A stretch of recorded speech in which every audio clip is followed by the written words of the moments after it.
Welcome to Pax Britannica. Episode 27. Long Live the King.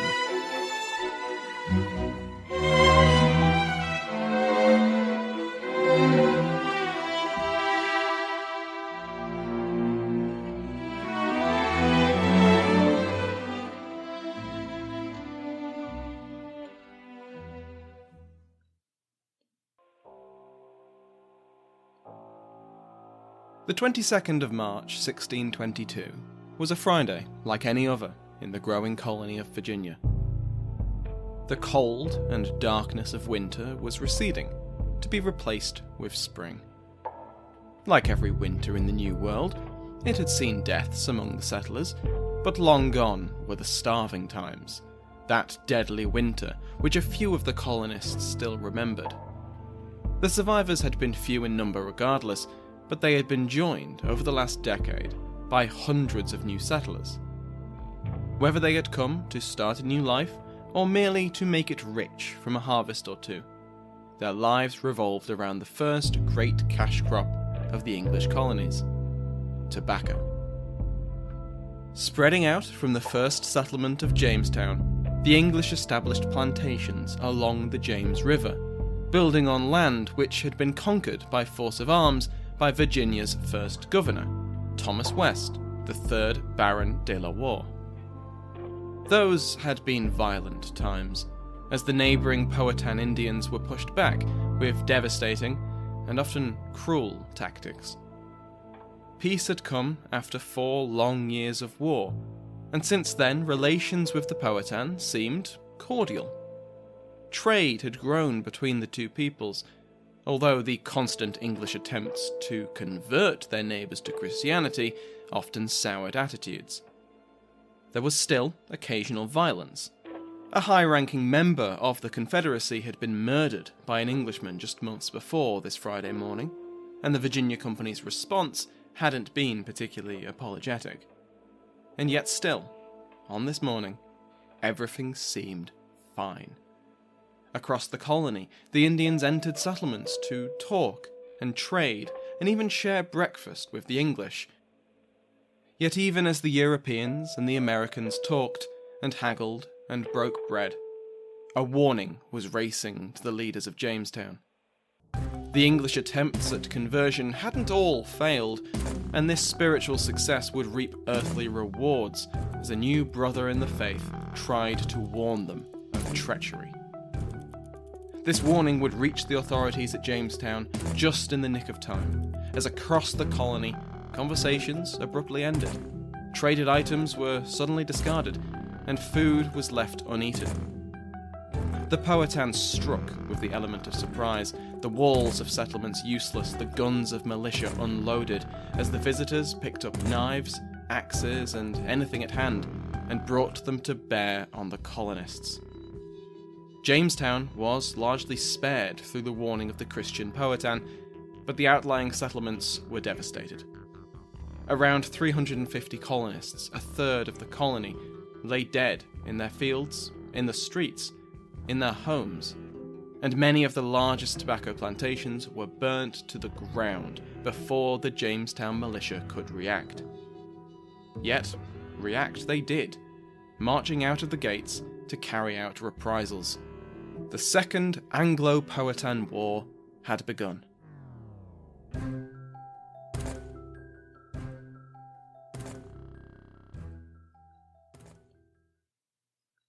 Welcome back to Pax Britannica. Last time we saw the death of James VI and I, the first king of England, Scotland and Ireland, and the first king of Great Britain, even if that title was never really accepted by his subjects. We left the once Prince, now King Charles, at his father's deathbed, with George Villiers, Duke of Buckingham, in tears beside him.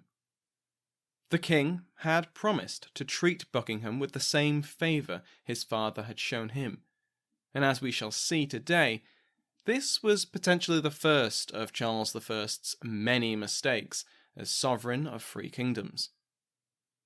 Speaking of those mistakes, If James's English reign is popularly remembered for the Gunpowder Plot, the Irish and American colonies, and the King James Bible, then the elephant in the room of Charles's reign, looming like 19th century Lancashire, is the little dispute of the British Civil Wars.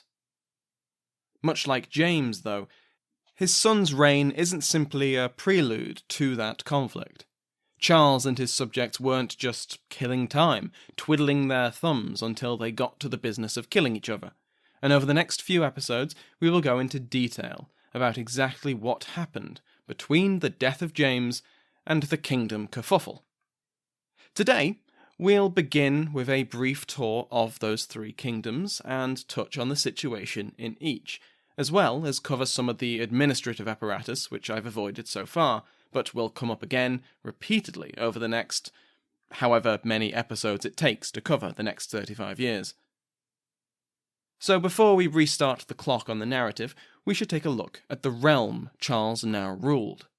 First, his ancestral home of Scotland. Scotland had, aside from his royal father's brief visit in 1617, gone without the presence of a king since 1603. Charles would follow this tradition, and it would take him 8 years to visit and receive his Scottish coronation. In his absence, much like under James, the governance of Scotland was left in the hands of capable Scottish nobles. In most areas, Scotland governed itself. The one exception, as under James, was religion, and Charles's interference in the Kirk would have serious consequences. Ireland's government shared many similarities with the one in Scotland, summed up in Kishlasnky's Monarchy Reformed, in which he describes both governments as following, quote, a pattern of benign neglect, punctuated by periods of malignant attention. The government in Dublin was still highly militarised, with the Crown-appointed Lord Deputy, at this time the 1st Viscount Falkland, Henry Carey, and the Court of Castle Chamber. Now hold on, you may be thinking to yourself, what about the Irish Parliament? It is true that Ireland had a parliament. The body created the Kingdom of Ireland for Henry VIII, and more recently had petitioned King James to head off anti-Catholic reforms. But it was rarely summoned, and there were sometimes decades without an Irish parliament. The plantation efforts in Ulster and elsewhere in Ireland continued unabated, although their success in pacifying and quote-unquote civilizing the island was patchy at best, as we shall see soon enough. The Kingdom of England was the largest, both in geography as well as in population, of Charles's new kingdoms. It was also where Charles spent almost all of his life, and was the centre of political power for all three kingdoms. England had encompassed Wales ever since the reign of Henry VIII, when it was incorporated into the English political and legal system. This had removed many of the holdovers from previous centuries, such as the decentralised power of the Marcher Lords, and the process was repeated in the north of England too. Yet England was still a hodgepodge of contradictory, overlapping administrations. Aside from the holdings of the non-royal aristocracy, there were the duchies of Lancaster and Cornwall. The Duchy of Lancaster managed the royal estates, scattered throughout the kingdom, while the Duchy of Cornwall administered the lands of the Prince of Wales. In Kent and Sussex, there were a number of cinque ports, with their own rights and privileges, and their own Lord Wardens to organise a defence in case of attack from France. The county of Cheshire was a palatine, and so outside the jurisdiction of royal courts. York was the seat of the Council of the North, Ludlow the council in the Marches of Wales, both surviving the actual break-up of the Marches, but retaining their own jurisdictions outside of common law. These are just a few of the various administrations which made up England, with each having their own rights, responsibilities, and incomes. Speaking of law, let's talk about justice. In England, local justice was undertaken primarily by sheriffs, who appointed their own under-sheriffs and constables. They operated within their counties, arresting alleged criminals and transporting them to trial. These trials often took place at the twice-annual assizes, and it was the role of sheriffs and their deputies to organise and accommodate these events. We heard about the assizes in the Discovery of Witchcraft episode, and they will appear many times in the future. The sheriffs themselves were appointed by the monarch, on the advice of the Lord Chancellor, who was meant to take local relationships into account. Notably, to be made a sheriff meant being unable to stand for Parliament if one was summoned. Keep this in mind for future episodes. Once we reach the policy of ship money, it will be the sheriffs who are expected to collect it, hurting the prestige of the office dramatically, since the policy itself was so despised. Justices of the Peace were another integral part of the English judicial system, as their name might suggest. The Lord Chancellor appointed Justices of the Peace on the advice of the Lord Lieutenant and other county elites, and their number would grow throughout the century. They heard all criminal cases, handled minor misdemeanours themselves, and passed more serious crime onto the assizes. While their responsibilities, like the sheriffs, increased over the century, for some, the title of Justice of the Peace was merely an honorific, an extra source of honour and prestige for the gentleman who received it. The idea that it was actually a job with actual responsibilities would have been quite irritating for these folk. However, the vast majority of JPs took their duties very seriously, and their quarterly gatherings were the perfect opportunity to trade news and gossip, as well as to discuss political events. Meetings such as these had always been opportunities to discuss who would be sent to Parliament from their community, but their lists of grievances to go along with their MP were becoming longer. The final form of local English government we'll cover today is that of the Lord Lieutenant. The Lord Lieutenant was generally appointed from among the local aristocracy, and they were the military commander of their county's militia. As warfare had become the sole preserve of the monarch, and private armies had turned into relics of sedition, the role of Lord Lieutenant satisfied the martial honour of aristocrats. The Lord Lieutenant was generally of high rank, with the position of deputy lieutenants occupied by more minor nobility, with the landed gentry holding the positions of militia captains. All well and good. The militias would keep the king's peace, the nobility would get legitimate martial activity, and England would maintain a steady population of trained men in the case of war. Well, not quite. Much like the Justice of the Peace, holding a position in your county's militia was a source of pride and honour, regardless of whether you actually did your job. It was rare for the militia to be mustered even once a year for training, and when they did, they rarely had the supplies or equipment they needed. Charles instituted some reforms over his reign, increasing their size and improving their training, but he also made the Lord Lieutenancy a lifelong and hereditary title, which didn't help with corruption or inactivity. It's no surprise, then, that the militias would be largely useless when the Scots invade. Bonjour, comment ça va? Happy New Year, everyone. Yes, it's that time of the year when people make resolutions. They want to read more, exercise more, or learn a new language. Clearly, I've chosen the latter. And I have Babbel, the language learning app that sold more than 10 million subscriptions, to help me. So it's French for me in 2022, but like all of you, my schedule is already full. No problem. Babbel is fun, engaging, and its bite-sized language lessons, about 15 minutes, are for real-world use. In other words, it's doable and practical. My two favorite things. And you know that you're getting the best with Babbel, as it was created by over 100 language experts with proven effectiveness, and its speech recognition technology will help improve your pronunciation and accent. And there are 14 languages to choose from. As I am a child at heart, I like Babbel's podcasts, games, stories, and videos, not to mention the live classes. But best of all, to put you at ease, there is a 20-day money-back guarantee. All reward, no risk. Start your new language learning journey today with Babbel. Right now, when you purchase a 3-month Babbel subscription, you'll get an additional 3 months for free. That's 6 months for the price of 3.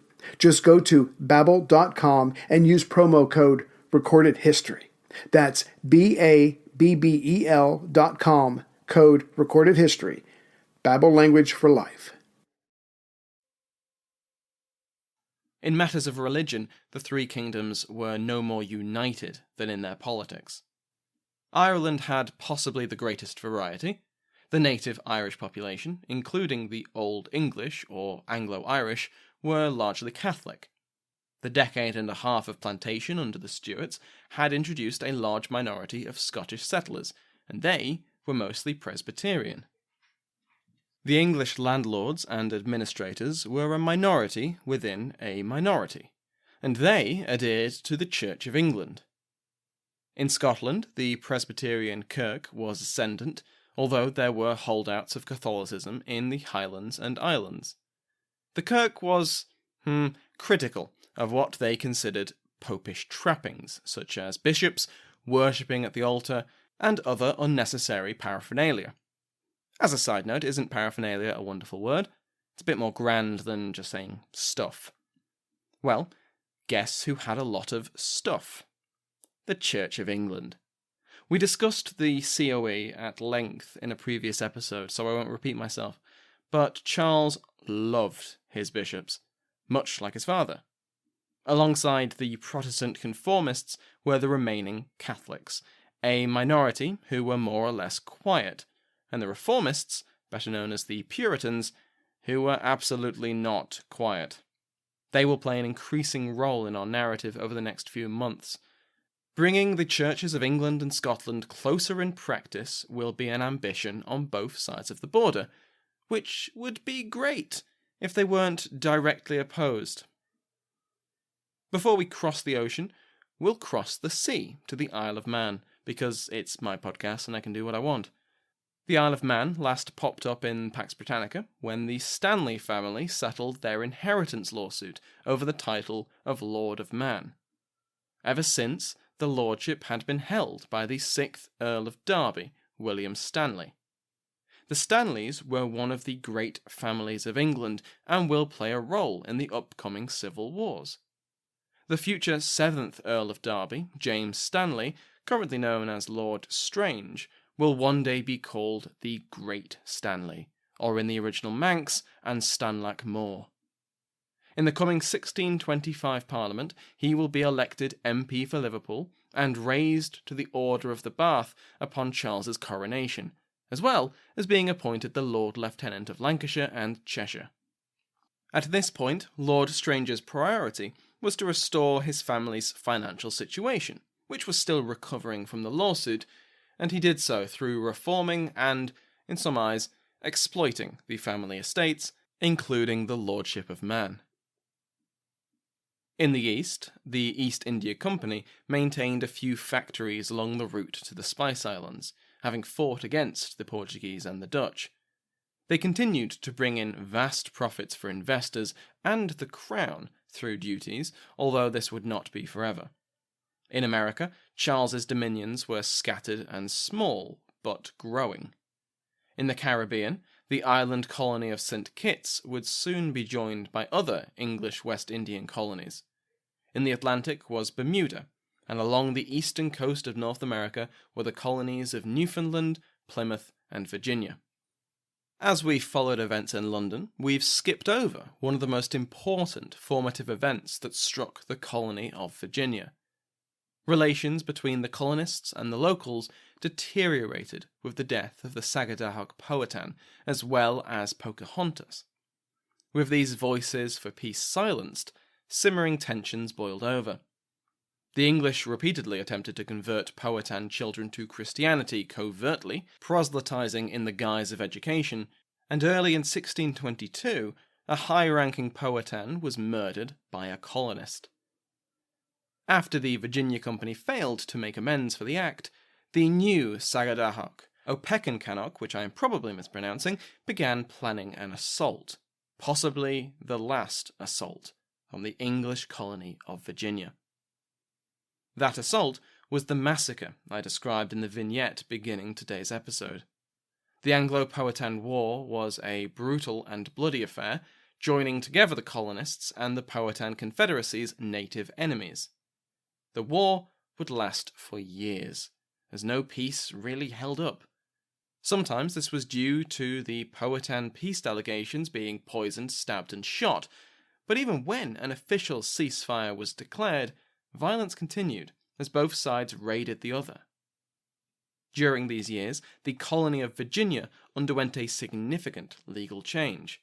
In April 1623, in the light of the 1622 massacre and the general mismanagement of the colony and the company, the Privy Council launched a commission to investigate Virginia, prompted by the company's shareholders who were themselves in a dispute with the company management.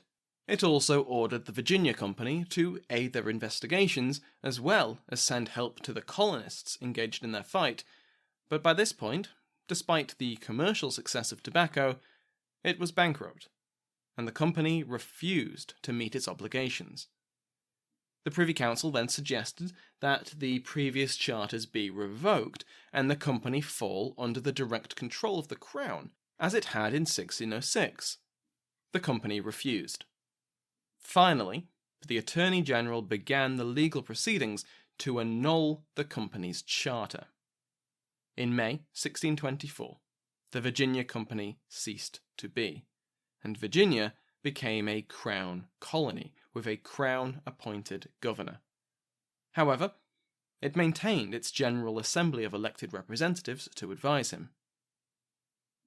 So those are the realms that Charles now rules.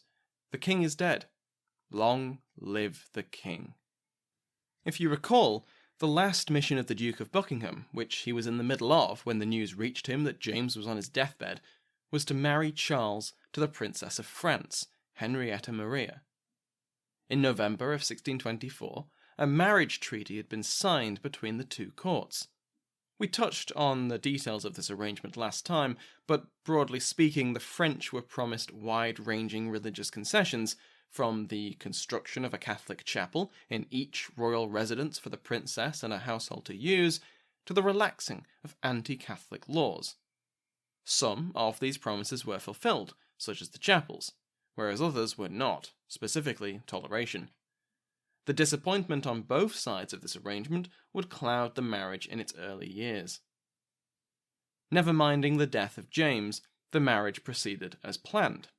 A proxy marriage took place at Notre Dame Cathedral in Paris in early May 1625, with the Duc de Chevreuse standing in for the Duke of Buckingham.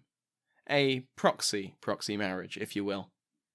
It would be another month until the husband and wife would see one another, as Henrietta Maria made her procession to Boulogne along with her enormous household of hundreds. Around the same day as their marriage, differences in calendars make it hard for me to establish exactly when both happened, the funeral for the late King James was held on either the 5th or the 17th of May. The funeral ceremony lasted more than 2 hours, with the Bishop of Lincoln, John Williams, giving the sermon. He was buried beneath the Henry VII monument, sharing the vault with the first Tudor king and his wife, Elizabeth of York. Just a few weeks afterwards, Charles's new queen arrived in England for the first time.